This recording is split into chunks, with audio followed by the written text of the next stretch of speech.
जिस तरह मैंने अभी आप हज़रात के सामने कुछ रूहानियत के इसरार जो है वो खोले कि जिस्म फड़कता है तो क्या होता है, या आँख फड़के तो क्या होता है, यानी उसकी वजूहात क्या होती हैं।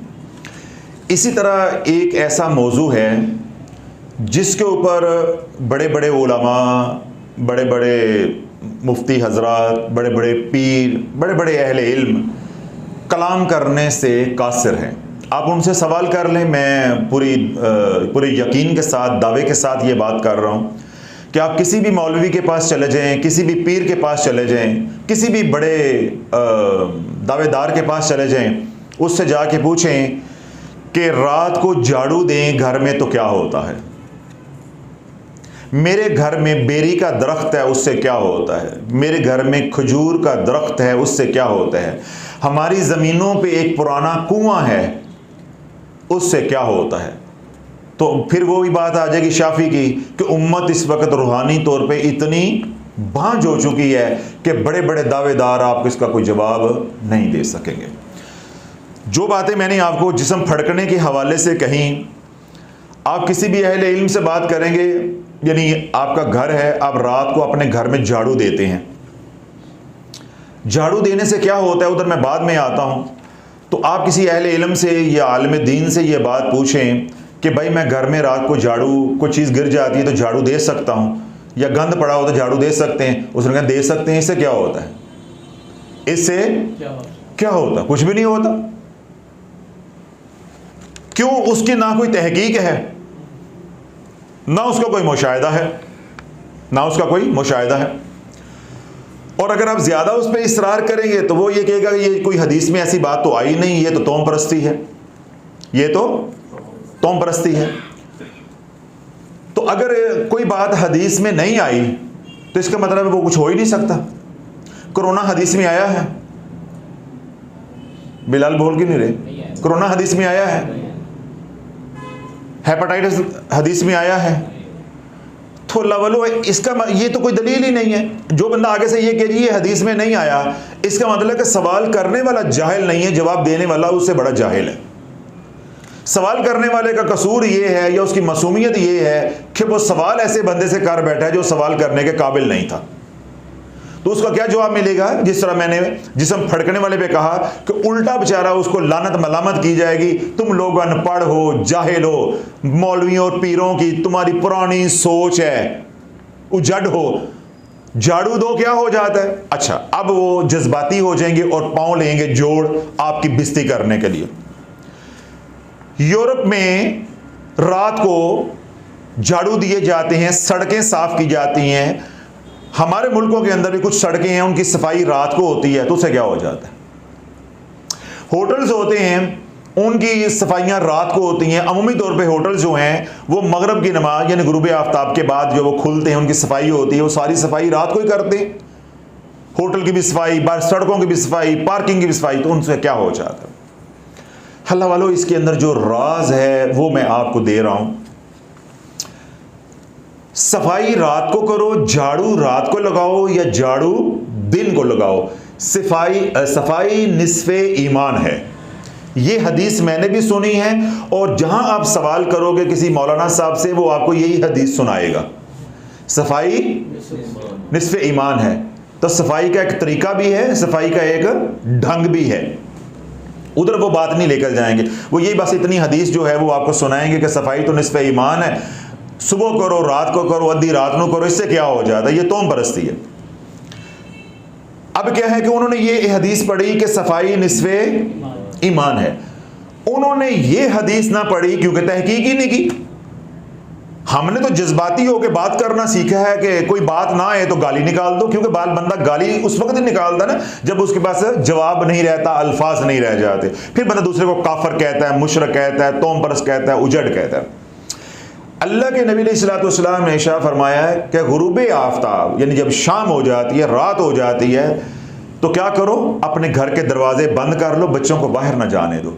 अल्लाह वो मखलूक के दरवाजे खोल देता है, उनके दरवाजे खोल देता है, बंद दरवाजे, और वो मखलूक आज़ाद हो जाती है जो तुम्हारे चौराहों पे, गली मोहल्लों में, घरों में फिरती है, उन राहों पे फिरती है जिन राहों पे तुम फिरते हो लेकिन तुम्हें नजर नहीं आती। अब इस हदीस को इसके साथ जोड़ें तो फिर आपको बात समझ आना शुरू होगी। अल्लाह वालों, वो जगह जो आपकी रहाइश की हैं, मसलन ये हाल है, जिक्र हाल है, खानकाह ऊपर है नीचे, आप सुबह सफाई करो, दिन को सफाई करो, रात को सफाई करो, आधी रात को सफाई करो, 24 घंटे झाड़ू फेरते रहो, कुछ भी नहीं होगा। बल्कि जितना साफ रखोगे खानका की उतनी नौरानियत बढ़ेगी। बे नहीं, घर है आपका 2 कमरों का है, 4 कमरों का है, 6 कमरों का है, आप दिन को झाड़ू दें, रात को झाड़ू दें, जिस वक्त भी झाड़ू दें, जितना घर साफ पकीजा होगा उसके अंदर जिन्नात मुसलमान आएंगे, शयातीन निकल जाएंगे, मलाइका आएंगे, आपका घर जो है वो अमन का गहवारा बन जाएगा। समझ आ गई? अब आपका घर जो है वो 5 मरले का है और 5 के 5 मरले आपके आबाद हैं। अब जरा तवज्जो रखिए, मैं आपको ऐसी जगह पे ले जाके मारूंगा, इंशाल्लाह वापसी का रास्ता भी नहीं मिलेगा और पानी भी नहीं मिलेगा, और शर्म के अलावा कुछ नहीं। मारूंगा किस में? शर्म में डुबो के।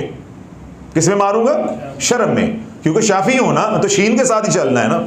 तो शर्म से डुबी लगवाऊंगा तो आपको समझ नहीं आएगी कि अल्लाह वालों, हम हर बात पे शिरक, हर बात पे तौम परस्ती, तहकीक की तरफ क्यों नहीं आते? तहकीक की तरफ नहीं आते। 5 मरले का घर है, उसमें 3 बेडरूम है या 3 कमरे हैं, किचन है, लॉन है, वगैरह वगैरह। अब वो सारे का सारा क्या है? आबाद है। मैंने क्या कहा है? दिन को झाड़ू लगाओ, रात को लगाओ, आधी रात को लगाओ, जो भी आपकी तरतीब है। जितना घर साफ रखोगे उतना ही मुअत्तर रहेगा, फरिश्ते वहां आएंगे, मुसलमान जिन्नात वहां आएंगे, वहां अल्लाह की रहमत का नुज़ूल होगा। अब आप ही का घर है, अब वो मेरे बहन भाई जिनके घरों के अंदर बेसमेंट्स है, मैंने क्या कहा था कि उथे ले जाके शर्म ना मारांगा कि पानी नहीं मिलेगा। वो बहन भाई या वो लोग जो सोशल मीडिया पे सुन रहे हैं जिनके घरों में बेसमेंट है और वो बेसमेंट आबाद नहीं है, बेसमेंट आबाद नहीं है, अब कभी कभार उस बेसमेंट में जाते हैं, या वो घर जिनके अंदर कोई स्टोर बनाया हुआ है, जिस तरह हमारा ये स्टोर है, नीचे स्टोर है, ऊपर स्टोर है, तो उस स्टोर में आप कभी कभार महीने बाद, 10 दिन बाद, हफ्ते बाद कोई चीज लेने के लिए चले जाते हैं। अमूमी वो क्या रहता है? ब्लैकआउट, अंधेरा रहता है और बंद रहता है। अल्लाह वालों, जिन घरों में बेसमेंट्स बनी हुई हैं, जिन घरों में बड़े बड़े स्टोर्स हैं और वो आबाद नहीं है, वहां आने जाने का निज़ाम नहीं, कभी कभार चले गए, उन तमाम घरों के अंदर जाओ और जाकर देखो, तुम्हें कोई नफ्सियाती मरीज मिलेगा, कोई पागल मिलेगा, कोई लाइलाज बीमारियों में मुब्तला मिलेगा, घर में लड़ाई झगड़े होंगे, घर में जादू होगा, घर में बेबरकती होगी, घर में डकैतियां होंगी, हर जमाने की बला वबा मुसीबत उस घर के अंदर होगी। जो जगह इंसानों से आबाद नहीं है उस जगह को जिन्नात आबाद कर देते हैं। जैसे आपके घर की ममटी है, हम कभी जाएंगे जब टैंकी खराब होगी पानी की, तभी जाएंगे ना। घर की छत है, हम वहां नहीं जाते।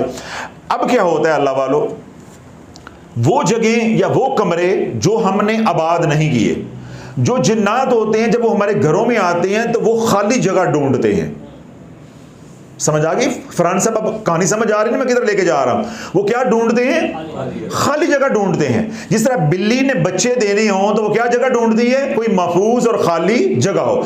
ऐसे जिन्नात है, उन्होंने भी रहाइश अख्तियार करनी है, तो कौन सी जगह ढूंढते हैं? खाली।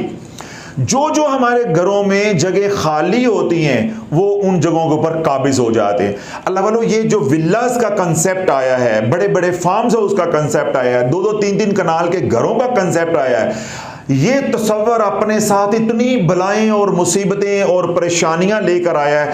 5 मरले वाला बंदा अपने घर में उतना परेशान नहीं है जितना 2 कनाल के घर वाला परेशान है।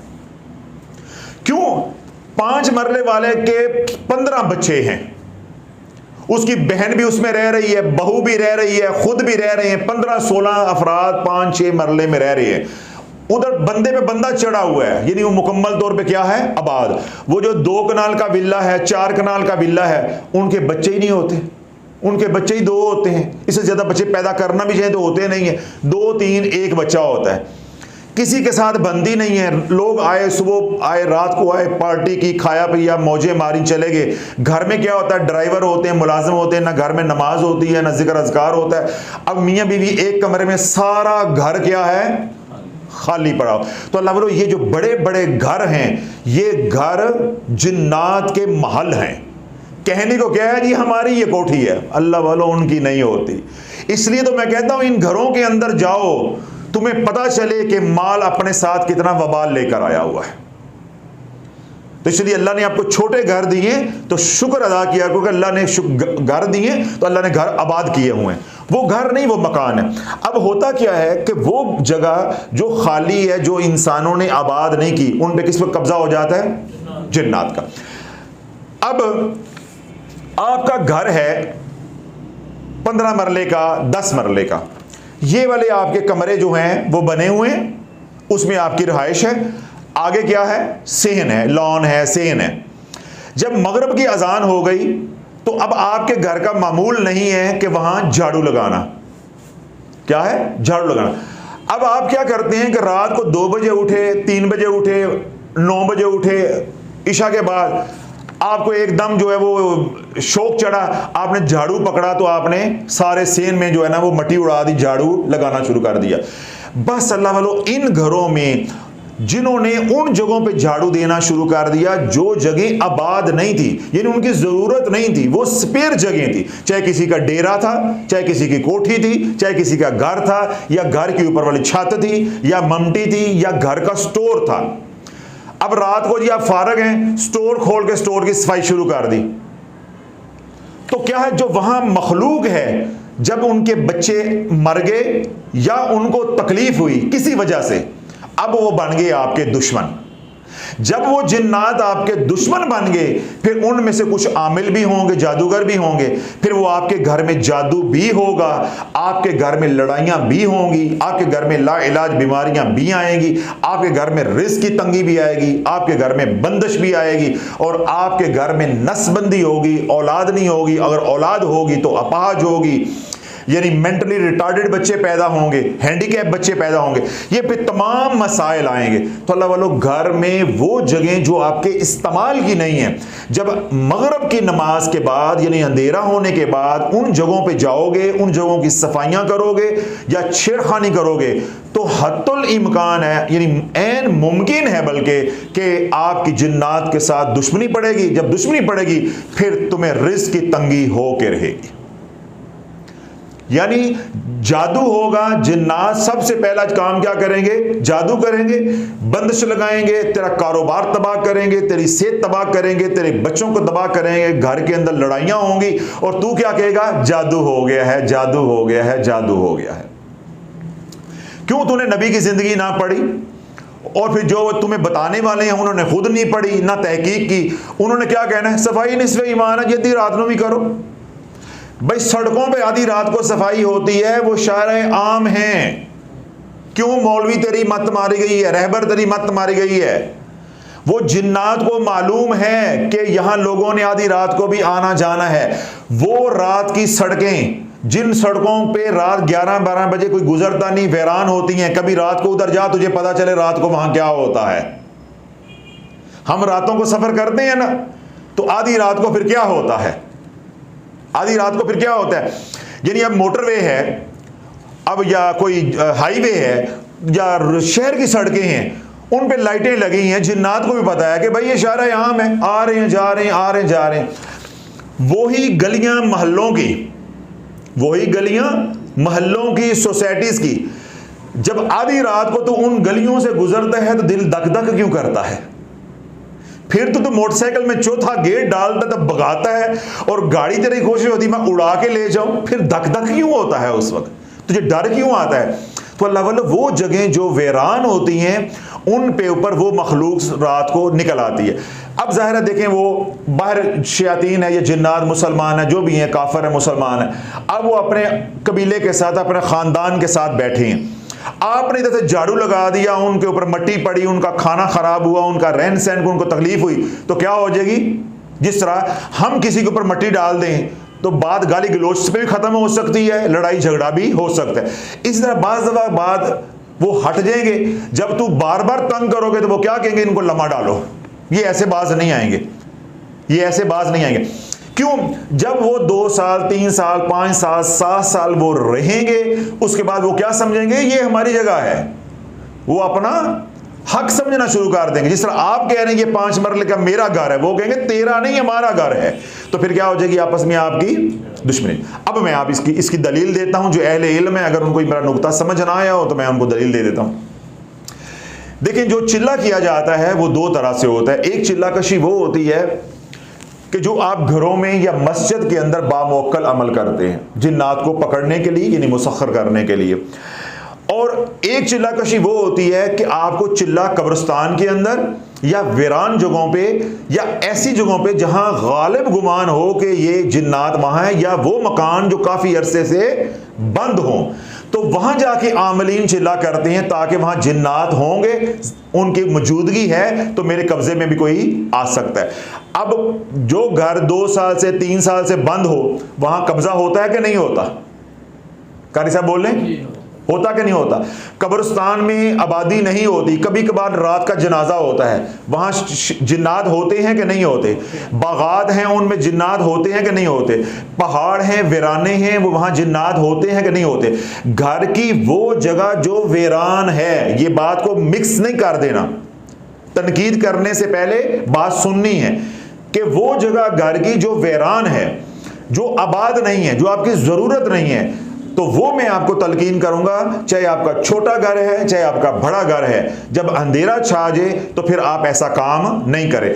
जब मगरिब की अजान हो गई तो फजर की अजान तक ये तमाम जिन्नात, वो मखलूकात जिनका हमें इल्म भी नहीं है, वो वहां बसेरा करती हैं।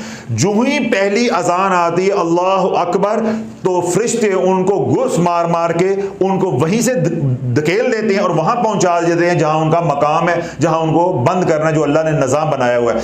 जब पहली अजान हो गई फिर आप झाड़ू दें, घर में जहां भी फिरें, जो मर्जी आए जाएं, फिर इंशाअल्लाह अज़ीज़ कोई ऐसा मसला नहीं होता। और दूसरी बात यह है, अगर आपका आना जाना है, घर में स्टोर है या घर में पानी की टैंकी लीक हो रही है, आपने ऊपर वाली छत पे जाना है, या घर का पिछला सेहन है। अब पिछले सेहन से मुझे याद आया, मैं यहाँ अपने जो मीडिया पे सुनने वाले लोगों उनको बता दूं, उनका भी ज़ोक दुबाला हो जाएगा। वो तमाम कोठियाँ, मैंने क्या कारी साहब लफ्ज़ बोला है? तमाम, मैंने 100% बोल दिया है, हालांकि 100% होता नहीं है। क्यों? इतनी अक्सरियत है। वो तमाम कोठियाँ जो बाय लास बनी होती हैं, यानी आगे सेहन है, साइड पे गली है और पीछे छोटा सेहन जो है वो छोटा होता है, बाय लास कोठियां जो बनी होती हैं। हर घर के अंदर जो पिछला सेहन है उधर आना जाना बहुत कम होता है। आमतौर पे वो दिन के वक्त लॉन्ड्री के लिए इस्तेमाल होता है, कपड़े धोने वगैरह के लिए, कपड़े डालने के लिए। ये जो उसको जाने वाला रास्ता, साइड की गली होती है, ये अल्लाह वालो हर घर, जिस घर में मैं जाता हूं, ये गली और पीछे वाला सेहन ये ऑक्युपाइड होता है, पोजेस्ड होता है, असेब ज़दा होता है। वो जिन्नात की जगह होती है, क्योंकि उन्हें मालूम होता है कि इन घर वालों का इधर आना जाना नहीं है। अब ज़ाहिर है वो घर का हिस्सा है, किसी वक्त भी आपको जाना पड़ सकता है। तो अल्लाह जब भी आप जाओ तो पहले बावाज़ बुलंद को अस्सलामु अलैकुम रहमतुल्लाहि व बरकातुहू। जो ही आप सलाम करोगे थोड़ा सा वक्फा दो, फिर आप चले जाओ। उनको मालूम हो जाएगा कि वो इधर आना चाह रहे हैं, उनकी कोई ज़रूरत है, अपनी ज़रूरत पूरी करें और वापस आ जाएं। लेकिन इसका ये मतलब नहीं है कि रात को मासी को कहा फट झाड़ू तो झाड़ू लगा, फारग बैठी झाड़ू लगा, वो गलियां हैं वो झाड़ू लगा, राहदारियां वो झाड़ू लगा, कोई लॉन है तो उसको झाड़ू लगा। अल्लाह वालों जब आपने ये वाली तरतीब बना ली, तुम उजड़ोगे ऐसे कि नक्शे पा की तरह, तुम्हारे घर में खाने को रोटी नहीं रहेगी। तुम्हें जिन्नात ऐसे उजाड़ के रख देंगे कि पाई पाई के मोहताज हो जाओगे, ला इलाज बीमारी में मुब्तला हो जाओगे, तुम्हारा कोई पुरसाने हाल नहीं रहेगा। क्यों? जब अल्लाह ने उनको रात को खोल दिया, तुम कौन होते उनको तकलीफ देने वाले? जिस तरह शयातीन जिन्नात अब हमारी ये रहने की जगह, यहां आज ही हम उन्हें छोड़ेंगे? हम हक में हैं। ऐसी रात को उनकी जगह है, उनको रहने दो, उनकी जगह वीरान। इस तरह इसलिए रोका जाता है कि रात को वीरान जगहों पे ना जाओ। गैर आबाद घर है, कोठी है, डेरा है, उन जगहों पे ना जाओ। और अगर जाना है तो पहले उसको खाली कराओ। तो अवाम को खाली कराने का तरीका नहीं आता, ना उनके पास वो ताकत होती है, तो फिर मैं उनको क्या कहूँगा कि उस काम नूं हथ ना पाओ जोड़ा काम तुसी कर नहीं सकते। अब देखिए, मैंने बात शुरू की तो मैंने क्या कहा कि मैं फार्म हाउस पे रात को 3 बजे गया धुंध में, तो पहले मैंने खाली कराया, मैंने इजाजत ली कि मैंने कहा जी हमें सिर्फ फेरा मारना है, मेरे साथ लोग हैं, इन्होंने देखना है बाग को, तो डेरा दे के हम वापस आ जाएंगे, तो आप थोड़ी देर के लिए आप शफकत करें। अब वो लाखों की तादाद को हमने तकलीफ दी, वो एक तरफ हुए, फिर हम सारे के अंदर फेरा मार के वापस आके फिर मैंने उनका शुक्रिया अदा किया, हम वापस आ गए अपने घर। अगर हम जाते ठा ठा गाड़ियां खड़ी करते, दरवाजे मारते, हल्ला गुल्ला करते, घुस जाते, फिर जो उनसे होता वो करते, जो हमारे से होता वो हम करते। तो अब क्योंकि अल्लाह ने हमें तो इस रास्ते का मुसाफिर बनाया, हमें तो इल्म है, उन्हें इल्म नहीं था। अब जिनको इल्म नहीं है वो जब रात को ये काम करेंगे तो क्या होगा, वो मरेंगे, नहीं भी मरना तब भी मरेंगे। अब यहाँ किसी जिम्मेदार को मेरी बात पे एतराज़ हो सकता है, वो जी रात को हम तो ज़मीनों पे पानी लगाते हैं तो हमें कुछ होता नहीं है। भाई मैं यही तो कह रहा हूं कि जो काम की तरतीब होती है वो उन्हें मालूम होता है कि ये पानी लगाने आया, हमें तकलीफ देने नहीं आया। मैं बात कर रहा हूं कि वो रूटीन, वो तरतीब जो आपकी है ही नहीं, जब उससे हट के आप काम करेंगे। मिसाल के तौर पे जो मैं बात समझाना चाह रहा हूं, अब आपके घर में रात को झाड़ू लगाने की तरतीब नहीं है। अगर आज आपने नया घर बनाया है और आप बाद नमाज मगरिब, बाद नमाज इशा, रात को 9 बजे, रात को 10 बजे रोजाना झाड़ू लगवाते हैं, कुछ भी नहीं होगा। क्यों? उन्हें मालूम है कि रात को 10 बजे झाड़ू लगना है तो हमने खाली कर देना है। बात यह हो रही है कि जो आपकी तरतीब नहीं है, जब तरतीब नहीं होगी तो उनकी आदत बन जाएगी कि ये बाद नमाज जगह ये फारग होती है, मगरिब ये जगह जो है ना फारिग होती है, ये हमारी है। जब आप उस तरतीब को तोड़ के काम करेंगे और बगैर इतला के काम करेंगे तो क्या होगा, आप फंस जाएंगे। मैं उसकी एक दलील दे देता हूं। आप सुबह के वक्त कब्रिस्तान में जाते हैं, सुबह भी वो वीरान होता है, रात को भी कब्रिस्तान वीरान होता है।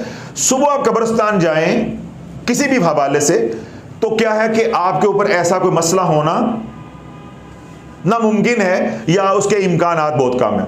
लेकिन अगर आप आधी रात को कब्रिस्तान जाएं तो क्या है कि आपके पकड़े जाने के इम्कानात बहुत ज्यादा। बस ये मैं बात कहना चाहता हूं कि दिन में शयातीन या जिन्नात इसलिए भी कुछ नहीं कहते, उन्हें भी मालूम होता है कि ये इनके प्यारे यहां दफन है, इन्होंने आना है। अब रात को हम सिर्फ मजे लेने के लिए जाएंगे कि जिन होंदे ने कि नहीं होंदे, उन्होंने कहना आज तो दसा होंदे ने कि नहीं होंदे।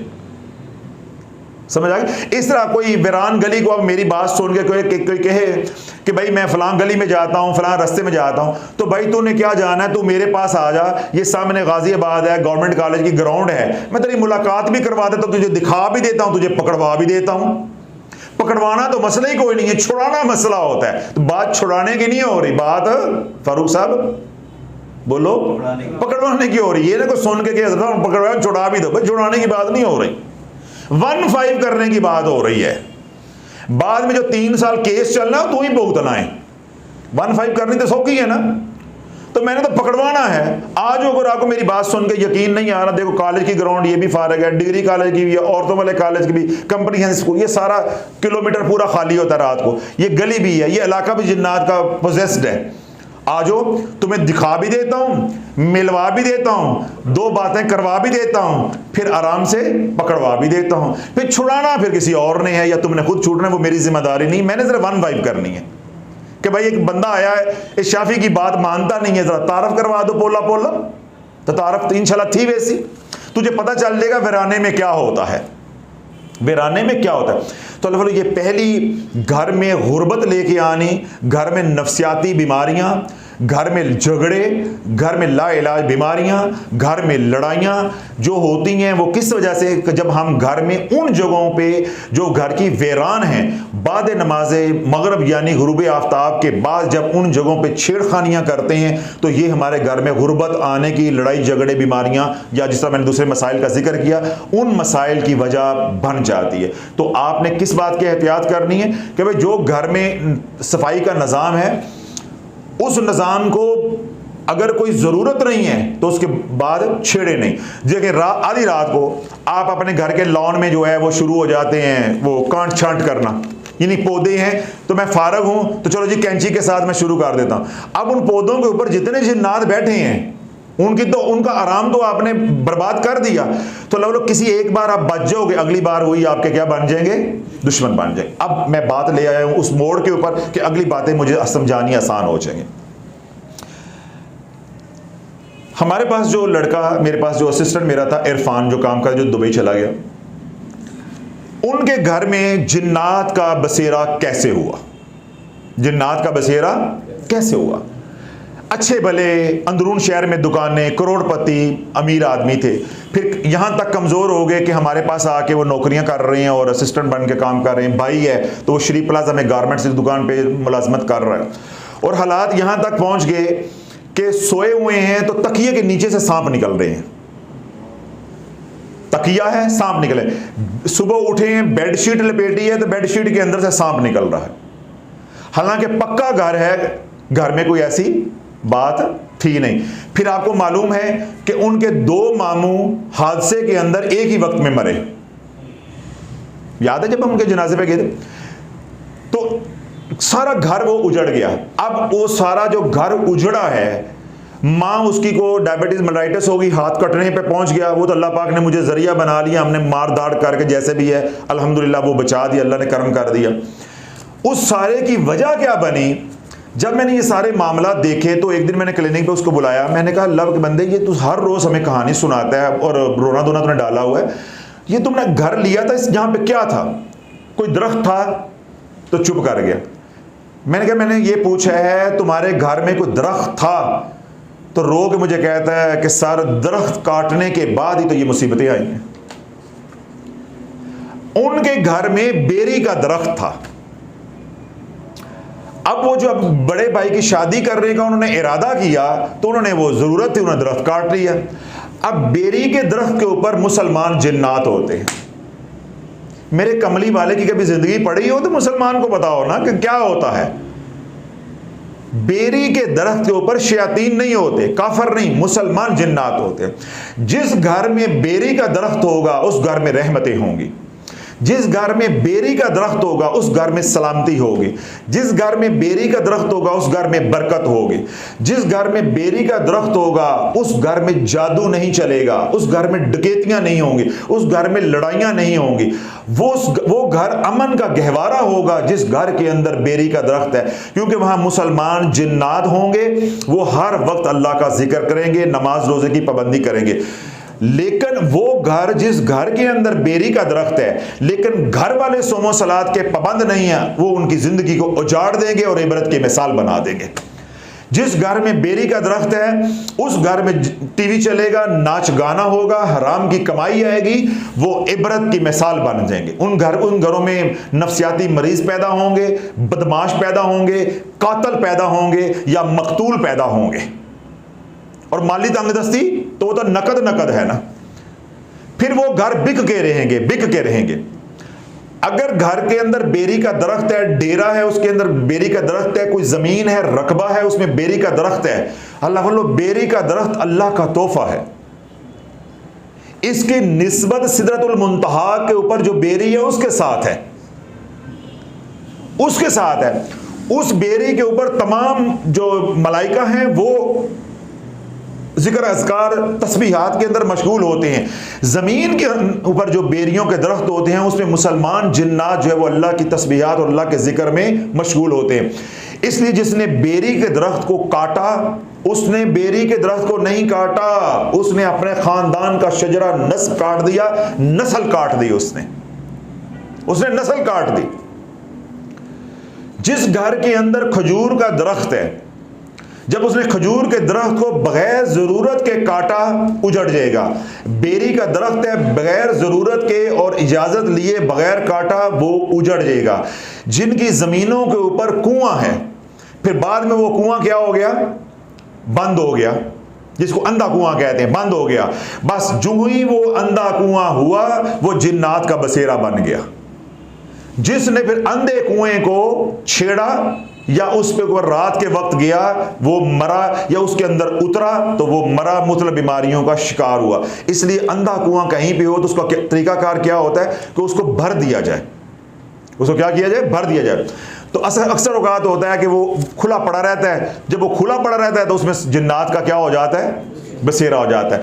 बाद में आमलीन को पता चल जाए तो वो जादूगर भी वहां पहुंच जाते हैं, चिल्ला करने के लिए, जिन्नात पकड़ने के लिए भी है, वो पहुंच जाते हैं। तो अल्लाह ये मैंने सारी मालूमात आप तक पहुंचाई है कि अगर आपके घर में बेरी का दरख्त है तो अपने घर में सोमो सलात की पाबंदी करें, और आप खुश नसीब हैं कि अल्लाह ने आपको मुफ्त के चौकीदार दिए हुए हैं, मुफ्त के जाकिरीन दिए हुए हैं। आपके घर में बरकत भी होगी, सलामती भी होगी, रहमत भी होगी, चोरी डकैती भी नहीं होगी, लाइलाज बीमारियां भी नहीं होंगी, लड़ाई झगड़ा भी नहीं होगा।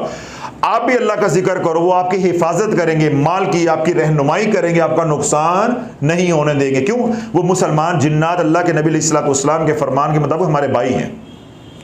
लेकिन अगर बेरी का दरख्त आपके लॉन में, आपके घर में, सेहन में, डेरे में है और आप वहां सोमो सलात की पाबंदी नहीं करते, अल्लाह वालों वही बेरी का दरख्त आपको उजाड़ के रख देगा। इसी तरह बेरी का दरख्त है, आपने बगैर जरूरत के, इजाजत के आपने काट दिया और उनको नुकसान पहुंच गया तो वो आपको बर्बाद करके रख देंगे। जिस तरह इरफान लोगों ने बेरी का दरख्त काटा, उन्होंने उनके भाई को उठा के ऐसे मारा वॉशरूम के अंदर, वो जो मिक्सर टूटियां होती हैं उसके यहां लगी, ये सारा फट गया और ऐसे इबरत बने हुए थे वो। तो हमने, मैं क्या कहूँ, बात सोशल मीडिया पर जानी है, अब ज़रा वो हमारा मुलाजम था, मेरा स्टाफ था, हमने कर कर के उनको इतनी जान छुड़ाई है कि उनकी जान बच गई है, जान बच गई है, माफ़ी तलाफ़ी करवाई है, भाई उनसे गलती होगी, उन्हें इल्म नहीं था, वो लाइल्म थे, तो आप दरगुजर कर जो हो गया। लेकिन फिर उन्होंने क्या पैगाम भेजा? उन्होंने कहा जी इन्होंने इतना भी नहीं कहा कि हम काटने लगे हैं, ये सुबह लेकर आए हैं बंदे को, इन्होंने दरख्त का सौदा किया है, इन्होंने फौरन उसने काटना शुरू कर दिया है। जब तने गिरे हमारे बच्चे मरे, हम इतने सालों से वहां रह रहे थे, हमारे जो बच्चे मरे हमने उनका बदला लेना है। अब देखो जो हमारा हैदरिया मस्जिद वाला मकान है, मदरसे वाला, उसका बेरी का दरख्त है, वो बेरी का दरख्त जो है उसकी शाखें हमारी इधर आ गई, हमारी दीवार जो घर की है वो गिर रही थी, तो मुझे इमरान ने बताया, तो इस तरह मसला मैंने कहा दीवार वो करवा लो।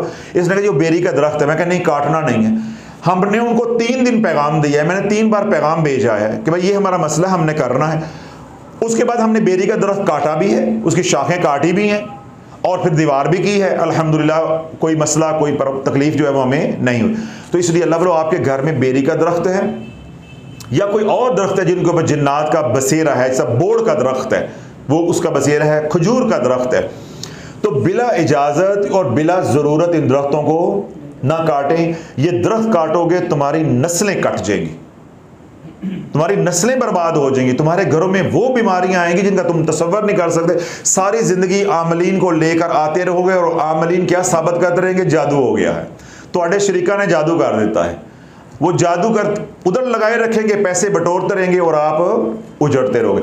इस तरह अंधा कुआं है, अगर आपका कुआं बंद हो गया, बोर खत्म हो गया, तो उसको क्या कर दें? डेरे पे भर दें। अगर उसको खाली रखेंगे वो अंधे कुएं में बदल जाएगा, वो जिन्नात का बसेरा बन जाएगा, बाद में वही रकबा, वही जमीनें, वही डेरा तुम्हारा अब बर्बाद करके रख देंगे। और आखिरी बात कि घर की वो जगहें जो तुम्हारे इस्तेमाल में नहीं होती, आमतौर पे रात को उन जगहों पे झाड़ू नहीं देना। बाकी घर में झाड़ू दो, सेहन में दो, घर में कोई शरबत गिर जाता है, बच्चों से सालन गिर जाता है, तो क्या साफ नहीं करना? वो तो तुम्हारे रहने की जगह है। बात किन की हुई है कि रात को स्टोर रूम नहीं खोल लेना, रात को वो बेसमेंट जिसमें आप रहते ही नहीं है, रात को बेसमेंट में जाओगे, चले तो जाओगे, फिर वापस उस तरह नहीं आओगे, जाओगे तंदुरुस्त तब वापस बीमारियां लेकर आओगे। या फिर बेसमेंट आबाद हो, या बेसमेंट क्या हो? आबाद हो, आपका सारा दिन आना जाना, फिर कोई मसला नहीं। मैं बात कर रहा हूं घर के वो जगह, चाहे वो ममडी है, चाहे वो घर की ऊपरी छत है, चाहे कोई टेरेस है, चाहे कोई लॉन है, चाहे कोई सेहन है, चाहे कोई गली है, जो अमूमी तौर पे आप इस्तेमाल नहीं करते, जब रात को उधर आना जाना करोगे बिला जरूरत, तो तुम्हारे फंसने के इम्कानात उतने ही बढ़ जाएंगे और यही वजह फिर बनेगी बाद में घर में लड़ाइयां, बीमारियां, माली तंगदस्ती और लाइलाज बीमारियां। और उनके लिए आमलीन को बुलाकर जब लेकर आओगे, आमलीन पढ़ाई करेंगे, उनको तकलीफ पहुंचेगी, फिर वो और तुम्हारे दुश्मन बनेंगे, फिर चल सो चल, फिर वो जिसको अल्लाह दे, फिर तो बात चले जाएगी माइट इज राइट, जो ताकत वाला है फिर वो जीतेगा। तो तुम्हारे तो जंग जीतने का, लड़ने का प्रोग्राम ही नहीं, तुम्हें मालूम ही नहीं है कि हमने जंग लड़नी है, फिर तुम्हें क्या करेंगे? वो मार मार के इबरत की मिसाल बना देंगे। तो अल्लाह ये जिन गलतियों की मैंने निशान दी कि ये आवाम की भलाई के लिए, इन बातों के ऊपर निगाह रखनी है ताकि हम जो है, हम और हमारे बच्चे जो है वो आने वाले हालात से महफूज रह सकें। अल्लाह मेरी भी, आपकी, सबकी और जो सुनने वाले हैं उनके भी हिफाजत फरमाए।